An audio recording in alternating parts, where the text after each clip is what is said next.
பொய்யாக 31/8/2023 அன்று பொய்யான ஒரு தகவலை பொதுக்குழுவே நடக்காத போது, அவருக்கு 3 ஆண்டு காலம் பதவி இருக்கும்போது, கிட்டத்தட்ட ஓராண்டு காலம் முடிந்த நிலையிலே உள்நோக்கத்தோடு தன்னுடைய தகப்பனாரையும் கட்சிக்காரர்களையும் ஏமாற்ற வேண்டும் என்ற எண்ணத்தோடு பொதுக்குழுவை நடத்தியதாக அவராகவே தன்னுடைய கையெழுத்தை மட்டும் போட்டு பொய்யாக ஒரு போலி ஆவணத்தை தயாரித்து தேர்தல் ஆணையத்திற்கு அனுப்பி, அது 1/9/2023 தேர்தல் ஆணையத்துக்கு வந்தது.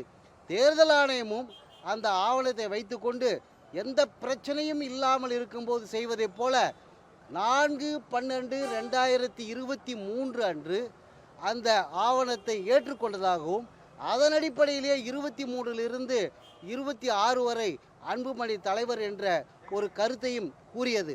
ஆனால் தேர்தல் ஆணையம் 4/12/2023 கள்ளத்தனமாக அன்புமணி கொடுத்த ஆவணத்தை பெற்று போலியான ஒரு உத்தரவை போட்டபோது கூட அதிலே ஒரு கண்டிஷன் இருக்கிறது. அதில் இருக்கக்கூடிய 2 பகுதியிலே இப்படிப்பட்ட ஒரு பொறுப்பு 3 ஆண்டு காலத்தில் கொடுக்கப்பட்டுள்ளதில் யாரையாகிலும் திரும்பவும் நியமித்தாலோ, அல்லது யாராயிலும் நான் தான் தலைவர் என்று வந்தாலோ, அல்லது நீதிமன்றத்தில் வழக்கு தொடுத்தாலோ, அந்த நிமிடமே இந்த பதவி அன்புமணிக்கு இல்லா போய்விடும், அன்புமணி டீமுக்கு அது இல்லை என்று முடிவாக சொன்னார்கள். இப்படி சொன்னதற்கு பிறகு அந்த 4/12/2023 உத்தரவை மருத்துவர் ஐயா அவர்கள் பல காலம் 6 மாத காலம் போராடி கேட்டும் கூட தேர்தல் ஆணையம் தவறு செய்துவிட்டதால் வெளியே கொடுக்கவில்லை. தேர்தல் ஆணையத்தை எதிர்த்து நான் 4/12/2025 டெல்லி உயர்நீதிமன்றத்திலே வழக்கு தாக்கல் செய்த போது அந்த 4/12/2023 தேதியிட்ட ஆவணம் தேர்தல் ஆணையத்துடைய வழக்கறிஞர் வாயிலாக நீதிமன்றத்துக்கு வந்தது.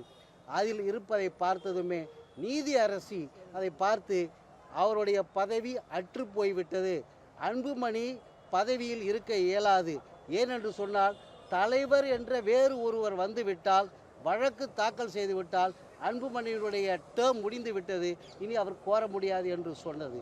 அதையே பல்ட்டி அடித்த தேர்தல் ஆணையம், ஆம் நாங்கள் அன்புமணியை தலைவராக அங்கீகரிக்கவில்லை, அன்ரெகனைஸ்ட் பார்ட்டி பொலிட்டிக்கல் பார்ட்டி என்ற பாட்டாளி மக்கள் கட்சிக்கு அங்கீகாரம் இல்லாத பட்சத்திலே அதனுடைய தர்க்கத்தை தீர்க்கக்கூடிய உரிமை எங்களுக்கு கிடையாது, அதன் அடிப்படையிலே அன்புமணி பாட்டாளி மக்கள் கட்சியுடைய தலைவரே அல்ல, அவர் தலைவர் என்று சொல்லக்கூடியதை தீர்மானிக்கக்கூடிய உரிமையும் எங்களுக்கு இல்லை, அவர் தலைவர் என்று சொன்னால் அவர் தனியாக வழக்கு போட்டுக்கொள்ள வேண்டும் என்று அவருக்கு சொல்லிவிட்டார்கள்.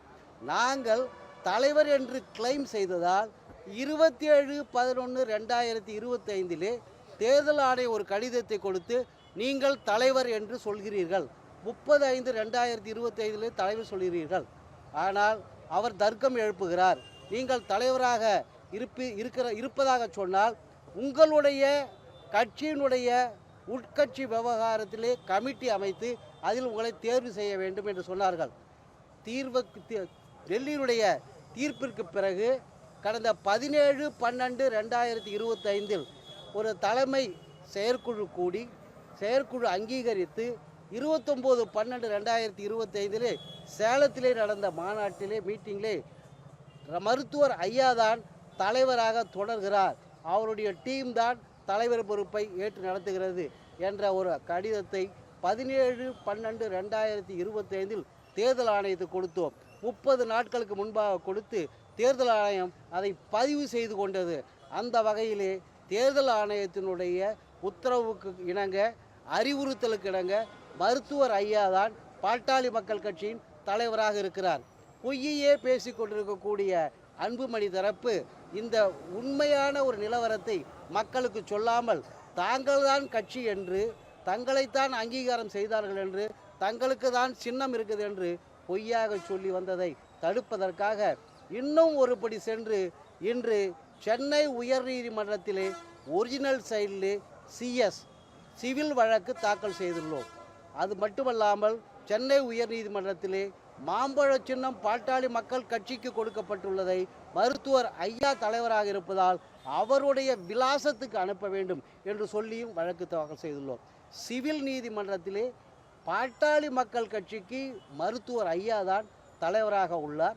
நிறுவன தலைவரை தவிர வேறு யாருக்கும் விதி 13 மற்றும் 35 அடிப்படையில் தேர்தலில் கூட்டணி வைக்கவோ பேசவோ அதிகாரம் இல்லை என்ற ஒரு சட்டம் இருப்பதை அனைவருக்கும் தெரியப்படுத்த வேண்டும் என்பதற்காகவும், அதன் அடிப்படையிலே இந்தியாவில் இருக்கக்கூடிய எந்த தேசிய கட்சியோ எந்த மாநில கட்சியோ அல்லது அண்ணா திமுகவோ அவரிடம் கூட்டணி பேச எந்த உரிமையும் இல்லை.